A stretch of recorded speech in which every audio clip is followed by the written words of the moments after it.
Oi, pessoas. Faz tempo que a gente não se fala. Esses dias eu tava conversando com uma amiga e ela falou que tinha curiosidade de saber um pouquinho sobre a educação aqui no Canadá. E daí eu resolvi fazer esse vídeo falando um pouquinho sobre isso. Como eu trabalho com educação infantil, eu resolvi fazer esse vídeo contando um pouquinho de como é que é a educação infantil aqui no Canadá. Bom, vamos lá. Uma das coisas que eu notei nesses 3 anos, trabalhando aqui com educação infantil, quase 3 anos, é a questão da autonomia. Eu acredito que aqui o estímulo à autonomia da criança, ele começa muito cedo e ele é muito forte. Claro que tem assim em consideração que no Brasil, quando eu saí, eu já estava trabalhando muito mais com animação infantil do que dentro de escola. Então, assim, eu não estava trabalhando tão de perto com a educação dos pequenos. Então, talvez essa parte também já tenha mudado muito, né? Porque a educação, ela tá sempre evoluindo, né? Ela tá sempre em movimento e eu acho que isso é uma das coisas mais lindas da educação. Mas, assim, aqui, assim, isso é incrível, assim, desde muito pequenininhos, os bebês são muito estimulados a fazerem tudo sozinhos, né? Então, assim, a gente dá a comida pro bebê e o bebê vai comer, vai se alimentar sozinho, né? Então, assim, é o pratinho do bebê, a gente não alimenta o bebê, né? Assim, a introdução alimentar, o bebê já começa a ir comendo com a mãozinha dele e, né, aos pouquinhos, enfim, você auxilia, né, para que o bebê coma um pouco, mas assim, na Garderie é a escolinha de educação infantil, isso acontece junto do bebê se alimentar, do bebê ir pegando a comida e levando à boca, né, e isso assim, 7 meses, 8 meses, 6 meses, a partir do momento que o bebê já consegue ir pegando as coisas e pegando, esmagando, né, do jeito que ele consegue, fazendo, né, então a gente vai dando a comida mais mole e, né, pedacinhos, cuidando sempre para não haver engasgamento, mas, né, e aí os pedacinhos vão ficando um pouquinho maiores conforme eles vão crescendo, mas esse desenvolvimento, né, esse estímulo vai acontecendo sempre muito, né? E assim, esse estímulo pela descoberta, ele acontece sempre em várias etapas, né? Em vários momentos da vida da criança. Então assim, a gente está sempre estimulando as crianças a fazerem as coisas por elas mesmas. Então assim, aqui, por exemplo, a gente tem objetos para as crianças brincarem dentro de sala de aula, por exemplo, luvas, chapéus, essas coisas. Tem uma caixa com luvas dentro do berçário para que as crianças aprendam a colocar luvas, né? Tem uma caixinha com chapéus, com toucas, para que as crianças já vão aprendendo a colocar suas toucas, né? Porque, enfim, as crianças saem para brincar na neve, mesmo os bebês, né? Então, assim, aqui a gente tem temperatura negativa, faz parte do nosso cotidiano, as crianças brincam na neve, né? Mesmo os bebês, né? A temperatura tá -10, a gente coloca roupa de neve e põe os bebês pra neve, né? Então, assim, a gente busca sempre ensinar as crianças, tu é capaz de colocar sozinho, tu consegue colocar sozinho teu sapato, a gente dá o tempo pro nenê tentar colocar, tu precisa de ajuda, né? A gente pergunta pra criança se ela quer a nossa ajuda, a gente dá o tempo para ela tentar colocar o calçado dela sozinha, a meia dela sozinha, a roupa dela sozinha.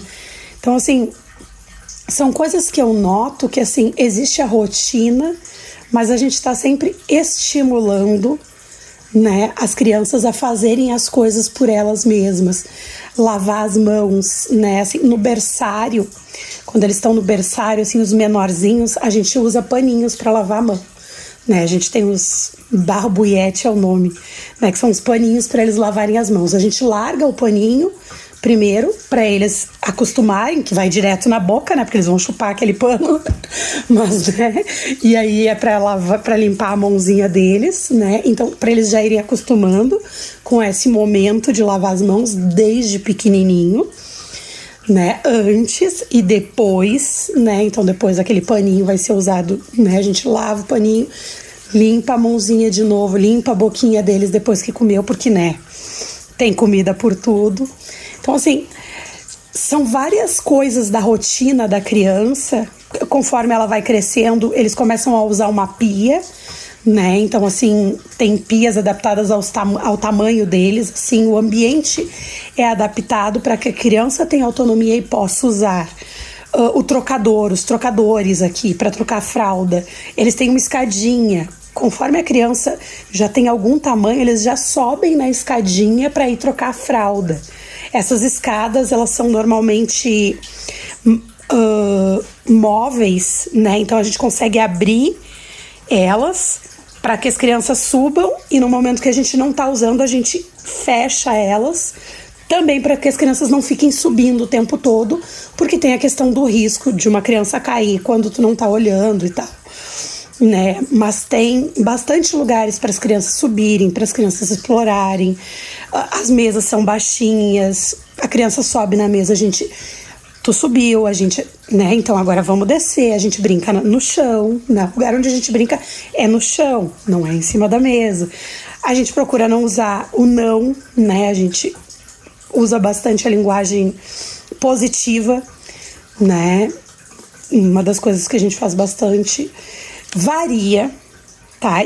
Isso que eu estou dizendo varia muito de escola garderie privada para garderie subvencionada, que são garderies que têm algum apoio do governo, para garderie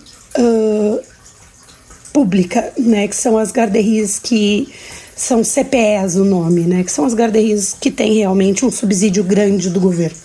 Essas garderies que têm um apoio maior do governo, as CPEs, elas têm uma forma de funcionar que é bem diferente.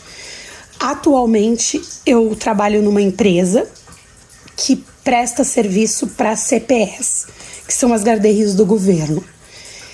Eu já tive experiência nos três tipos. Eu noto bastante diferença em CPE, mas eu noto bastante diferença de uma CPE para outra também. Então, assim, cada lugar vai ter um pouco a cara de quem administra, né? Vai ter um pouco a cara das pessoas que trabalham lá. E é muito interessante. Para mim, trabalhar com agência traz um enriquecimento incrível, né? Eu acho que, assim, a quantidade de experiência que eu ganhei trabalhando em várias CPEs, em várias garderies, é muito maior do que tendo, sei lá, quase 2 anos numa única garderie. Porque hoje em dia eu tenho, assim, eu tenho isso aqui de amostragem, de como cada lugar funciona, de como cada ambiente é construído, né? Eu tenho uma amostragem grande, né? E eu acho que isso me enriqueceu muito, assim, sabe? Trazer a minha experiência do Brasil é uma coisa, mas quando a gente chega aqui, o buraco é um pouquinho mais embaixo, né? E eu acho que isso é muito interessante, assim. Entender um pouco de educação aqui no Canadá, quando a gente chega, é um baque muito grande, porque quando a gente chega e pensa em educação aqui, você tem que entender que você está trabalhando com uma educação de um jeito muito diferente. Não é mais a educação para brasileiros. É a educação para crianças do mundo inteiro. E literalmente são crianças do mundo inteiro. Mas sobre o viés canadense. Então, entra tudo isso. E em, no mínimo, 2 outros idiomas. Porque se você tá no Canadá, você vai ter que falar um pouquinho de inglês e um pouquinho de francês. Não tem como fugir disso. Então, é desafiador, mas ao mesmo tempo é uma experiência incrível. Quem tem vontade de se aventurar, eu digo que é incrível, é uma experiência incrível, mas tem muitos desafios, né? Se vocês quiserem saber um pouquinho mais sobre isso, esse vídeo ficou gigantesco, mas é um início, né? Falando um pouquinho sobre essa educação aqui do Canadá, que é grande, que tem muita coisa, né? E eu posso falar um pouquinho mais da minha experiência, se vocês tiverem vontade de saber mais. Deixem comentários, enfim, que eu vou compartilhando. Beijo.